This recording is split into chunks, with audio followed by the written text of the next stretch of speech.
Estou ao vivo. Recebi o aviso aí da telinha. Minha gente, eu estou no PT. Eu entrei no PT por ocasião da candidatura presidencial do Lula. Eu nunca suportei o absurdo ilegal da cassação da Dilma. Enquanto senador, lutei contra isto e nunca aceitei de forma alguma a prisão absolutamente irregular e legítima do Lula, que era o jogo do grande capital para se fazer valer acima das pessoas, da soberania nacional e da qualidade de vida do nosso povo. Da soberania, fundamentalmente. Hoje à noite, domingo, eu assisti na internet o encontro do PT em Brasília. Eu não fui ao encontro, não fui convidado, mal tive notícia disso, a não ser pela internet. Mas eu assisti o discurso do Lula e eu continuo achando que o Lula é o instrumento que o Brasil tem para sair da entaladela em que se encontra. Se lá atrás o Lula tivesse cedido o petróleo aos Estados Unidos, não teria havido cassação de Dilma e nem essa grande confusão com o crescimento do irrequieto e insignificativo Bolsonaro, com o apoio brutal da imprensa brasileira. Mas vamos lá, eu assisti o discurso do Lula. Ele fez um discurso para dar instrumentos para sua militância na campanha das prefeituras municipais. Vereadores e prefeitos que serão fundamentais para a eleição dos próximos governadores e do próximo presidente da República também. Ele fez um discurso emocionado e emocionante, como sempre. Ele avisou que vai inaugurar no Rio de Janeiro uma escola especial para crianças bem dotadas na matemática. Bacana. Vai ser aberta com 100 estudantes. Logo depois, anos depois, né, pode ir para 200, 300 ou 400 estudantes. Bacana. São pessoas bem dotadas que terão um tratamento especial agora promovido pela República.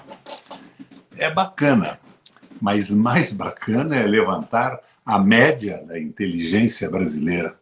Como eu fiz aqui no Paraná quando fui governador.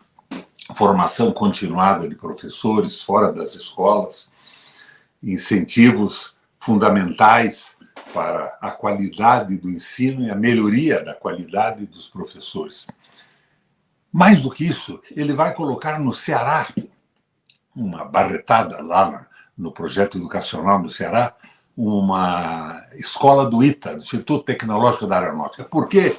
Nos informou Lula, 40% das pessoas aprovadas no ITA vêm do Ceará, que é uma homenagem. Logo depois ele diz, não, mas vou fazer isso na Bahia também. Bacana, eu acho bacana. Mas, além disso, o que o Lula sugeriu aos nossos militantes? Ah, sim, que ele está apoiando com uma verba triplicada o agronegócio. Não tenho nada contra o agronegócio.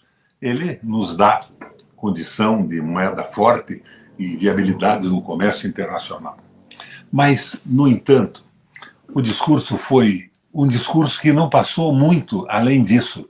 Ele quer que os militantes conversem com os evangélicos. Minha gente, eu, quando fui governador, e fui por 3 vezes no Paraná, eu estabeleci uma relação excepcional com um sujeito excepcional, que era o nosso comandante, o líder da Assembleia de Deus, o pastor Pimentel. O pastor Pimentel nunca entraria neste jogo de supervalorização do individualismo, do egoísmo, que é o neoliberalismo. Mas, quando eu fui candidato ao Senado, o pastor Pimentel tinha morrido. E logo depois me apareceram uns pastores pedindo uma colaboração financeira para me apoiar. Eu não tinha dinheiro, nunca trabalhei com dinheiro em campanha, e de repente eu soube que estavam fazendo campanha para outros candidatos que disputavam comigo ao Senado. Então, o problema não é bem do militante bater na porta da igreja para conversar com o padre, com o pastor. O problema são as políticas que mudam o Brasil. Aqui no Paraná, minha gente, eu não estou satisfeito com o governo federal. Apoiou e viabilizou pessoalmente o Lula fez uma entrevista nacional junto com o Ratinho, o pedágio, que é um verdadeiro absurdo nos termos. O primeiro vencedor do pedágio foi um fundo de pensão das Ilhas Caimã, paraíso fiscal. No segundo lote, não teve concorrência, entrou uma empresa só. Vocês veem, isso não é uma coisa séria. Não abriu a boca e, através do BNDES e de algumas ações irrefletidas do Ministério de Minas e Energia e da Fazenda, antecipou a licitação de outorga de algumas usinas novas, facilitando o pedágio, e não abriu a boca contra o pedágio. Está silente quando o rato aqui está privatizando o Porto de Paranaguá, colocando um pedágio privado na entrada do canal. Isso não existe no planeta Terra. Então, são alguns erros. Este é um problema. Mas o problema básico das próximas eleições, eu tive em mãos uma pesquisa aqui do Paraná, feita pelos companheiros, uma empresa de grande responsabilidade. A situação é terrível. A situação do Lula, do apoio ao Lula, não é boa. A situação do apoio ao Bolsonaro é excepcional. Põe a Michele como candidata ao Senado, numa vaga possível, com a defenestração do Sérgio Moro, ela explode na votação. Então, o que é que está acontecendo? Está faltando posições firmes. É claro que o Lula está repetindo aqueles programas todos que fizeram com que ele saísse do governo com 83%, 87% de apoio. Mas não é só isso. Na macroeconomia não acontece nada. Por exemplo, o arcabouço fiscal corta qualquer possibilidade de investimento. Isso é neoliberalismo. Mas é um neoliberalismo que é atenuado com a sensibilidade social do Lula. A sensibilidade que ele mostra nos discursos e que é a sensibilidade da sua própria alma. Com os pobres, a empatia com os mais pobres, com os doentes, com os marginalizados. Mas isso acontecia, minha gente, na Argentina também, com o Fernandes e com Massa. Era uma política totalmente subordinada ao interesse do grande capital, no caso da Argentina, o grande capital do agronegócio, fundamentalmente, que acarretava uma desindustrialização absurda, inclusive com a proibição da Cristina Kirchner colocar uma taxa em cima dos produtos primários exportados sem industrialização. Ela tentava reforçar o Estado para a política compensatória e pensava também em iniciar um processo de industrialização. É uma tragédia, minha gente. Isso não pode dar certo. O que o governo poderia fazer? Vejam bem, eu não sou o arauto do apocalipse, eu sou lulista. Eu votei no Lula, entrei no PT e continuo achando que é o instrumento que nós temos no Brasil para mudar as coisas. Eu acho que a moda do Guerreiro Ramos, nós não podemos sonhar com uma mudança radical da noite para o dia. Mas nós temos que organizar possibilidades de que o povo se informe, discuta e possa, informado nas eleições, ir mudando sucessivamente ao vedreu do seu intelecto, da sua inteligência, a política econômica do Brasil, a organização do Estado e tudo mais, a legislação política que elege os seus partidos totalmente vazios de posição ideológica, porque não discutem nada. Então, minha gente, eu acho que é claro que eu não vou dizer para vocês, eu fui 3 vezes governador num estado agrícola, ajudei muito o agronegócio no Paraná, mas eu ajudei, na medida curta que um governador do estado poderia agir, ajudei a agricultura familiar, a pequena e média agricultura, e a pequena empresa, que são responsáveis por 75%, 80% dos empregos do Paraná e do Brasil também. Então o Lula devia jogar pesado nas pequenas e médias empresas.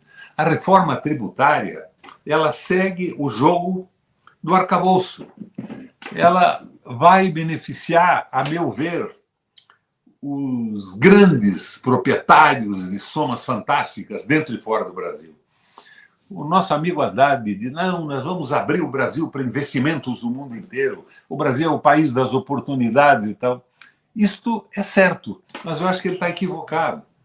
Nós precisávamos, eu dou razão para o Haddad, conter esse desespero altista de juros da taxa Selic do Banco Central. Eu até mandei uma proposta para o Haddad examinar, botando limites no Banco Central. Eu não sou contra o Banco Central independente, mas eu acho que ele tem que ter limites legais. Se ele não for independente, pode acontecer, por exemplo, o que aconteceu na Argentina. O Massa deu benefícios para a população nas vésperas da eleição simplesmente fantásticos. Então, ele, que era o ministro de um governo que tinha 75% de rejeição popular, acabou fazendo 44,5%. Mas não foi o suficiente para vencer as eleições do Milei, que é um lunático, é um desesperado, um sujeito, a meu ver, mais ou menos desequilibrado. E a Argentina está num problema sério. Mas a política do Macri era, a política do Massa, era a política do neoliberalismo. E eu vejo que, de certa forma, perdoe a franqueza, companheiros, de certa forma, a nossa política é uma política neoliberal também. É claro que uma política neoliberal temperada com a emoção e a sensibilidade social do Lula. O que, com o Macri lá, não existe. É ferro nos mais pobres, é o fim da solidariedade, é o egoísmo valendo acima de tudo, que isso é o neoliberalismo, que eu critico junto com o Papa Francisco. Não tem cabimento o mundo se submeter a isso. E isso tem balizado também, de certa forma, o discurso do Lula na política internacional. Daí, sem restrições. O discurso dele na política internacional é porreta. Parece que ele está fazendo uma grande campanha de opinião para ser o próximo Prêmio Nobel da Paz ou ser o secretário-geral da ONU. Mas, internamente, no Brasil, a política econômica que nós estamos fazendo, apoiada por aquele discurso minimalista do Lula, no encontro com 2.500 militantes do PT, nosso partido em Brasília, parece que quer a mesma coisa, é a valorização do capital financeiro. Diz o Haddad, nós queremos investimentos privados, não queremos investimentos públicos. Ora, minha gente, na história do mundo, ninguém se desenvolveu sem investimentos públicos pesados. E eu não estou dizendo aqui que sou a favor de jogar fora dinheiro público. Não. Eu falo em investimentos públicos que tenham resultado na economia. Não estou falando em investimentos demagógicos de véspera da eleição. Por isso, eu sou partidário do Banco Central independente, mas limitado, para que ele não possa, logicamente, fazer um populismo absolutamente inútil numa véspera de eleição, como todos os partidos acabam fazendo, mas não possa ser um instrumento do capital financeiro e do liberalismo econômico no país. O Haddad sonha, acredito eu, com uma redução dos juros do Banco Central, porque assim o capital privado seria obrigado a sair da ciranda financeira e investir privadamente, porque hoje vale muito mais a pena para um milionário investir em letras do Tesouro, investir no mercado financeiro, do que abrir uma empresa que tem riscos trabalhistas e tudo mais. E daí vem o liberalismo. Vamos acabar com o direito dos trabalhistas, do trabalho, os direitos trabalhistas, vamos criar um liberalismo econômico absoluto, sem solidariedade, com egoísmo comandando tudo. Não é assim que funciona. Então, eu acho que, a par de dar um apoio, não do tamanho que o Lula deu, ele subiu 3 vezes o que o Bolsonaro dava. E nós criticávamos, de certa forma, o exagero do Bolsonaro. Mas de dar apoio, sim, para o agronegócio, mas de dar um apoio fundamental para a agricultura familiar, para a industrialização dos produtos primários no Brasil. Vocês não lembram, mas o único voto contra a Lei Candir no Senado foi o meu. Eu estava lá e não concordei com aquilo. De exportar mercadoria sem industrializar, transformando o Brasil num produtor de matéria-prima. Primeiro o mate, o pau-brasil, o que é isso? Madeira? Não tem cabimento um país colonial, colonizado, com uma agricultura exclusivamente primária. Então, nós temos que viabilizar a redução dos juros, sim. Estou fechado com o que pensa o Haddad, mas não estou com ele também na questão da independência do Banco Central para evitar os desvios eleitorais de qualquer governo, querendo se reeleger e jogando a economia para o alto. Mas tem que ter limites. E se vocês quiserem saber que limites eu proponho, vocês abram aí o Facebook, o Twitter e o YouTube, tenho uma proposta que, junto com alguns colegas, nós formulamos e enviamos para alguns deputados federais, para Gleisi, para o Bom, para a Jandira, e ultimamente mandei para o Haddad e foi muito bem recebida. Então, minha gente, eu acho que a coisa está assim. É uma bobagem imaginar em função do quê? Do primarismo da sociedade brasileira, que está abandonada, educação de pouca qualidade, de pouca extensão. 85% do QI da inteligência, a média mundial é 100%. 1% chegam no topo, lá em cima, tem um conhecimento mais amplo. Nós temos que apostar pesado na educação, na qualidade dos professores, na formação dos professores. Na escola pública, nada contra a escola privada. Mas o Estado não pode ficar fazendo escola privada. Ele tem que se dedicar à qualidade e à expansão da escola pública. E se nós continuarmos nessa história de que nós vamos contar que o Lula vai fazer uma universidade especial de matemática para os gêniozinhos que passaram nos últimos concursos e promoções de Olimpíadas, um brilhantismo, e que vai colocar um ITA no Ceará e outro na Bahia também, nós não vamos a lugar algum. Nós precisamos de algumas medidas de impacto. A Eletrobras tem que ser nacional. A Petrobras tem que ser nacional. Acabar com essa farsa de que a Petrobras foi modificada. Não, não foi. Eu ainda li agora há pouco na EPEP o Coutinho explicando que o preço do diesel continua acima ou igual ao diesel da parceria de preços internacional, como era no Temer, como foi no Bolsonaro, e fico fazendo essa propaganda. Diminuiu 10 centavos, 20 centavos, custa R$1,10 o litro. Que conversa mole é essa de vender lá em cima e ficar fazendo propaganda de misérias? Ouvi falar agora que o presidente pretende retirar o Prats porque não está tendo resultado algum e pretende fazer uma reforma do seu ministério. Eu acredito que o problema não é pessoa. Eu vejo criticar o Pimentel na comunicação. Não, o Pimentel não faz e tal. O Pimentel está fazendo o que pode, mas a política do governo está sendo jogar com o grande capital. Por que as grandes empresas de comunicação que estão na mão dos bancos, diretamente ou indiretamente, pela propaganda que eles fazem e as mantêm, está recebendo essa rigorosa fortuna do governo federal? Pimentel faz o que pode. Ele não pode fazer uma propaganda diferente. Aí diz, não, queremos uma televisão aberta no Brasil inteiro, uma televisão aberta no Paraná, para o governo fazer propaganda da privatização da Copel, para o governo dizer que fez o pedágio do Ratinho, ao qual nós nos opunhamos na eleição, para dizer que é a favor da venda da Sanepar, que está sendo vendida com PPIs do Banco Nacional de Desenvolvimento Econômico, do BNDES, e dizer que nós estamos quietos porque somos a favor da privatização da entrada do todo Paraná. Não é assim. Bem material para o Pimentel, que eu acho que ele se sai muito bem. É um guerreiro. No período da prisão do Lula, da cassação da Dilma, ele estava guerreando solitariamente, ele e mais um outro companheiro do Rio de Janeiro, de forma brilhante. Então, não é o problema de condenar um ou outro. Vamos à raiz do problema, o fulcro. O nosso problema é a falta de impacto nas mudanças transformadoras da política macroeconômica do Brasil. E eu continuo dizendo, não precisamos fazer medidas temerárias e absurdas, porque bagunça a economia e se torna difícil a recuperação. Nós temos que ir com medidas sustentáveis.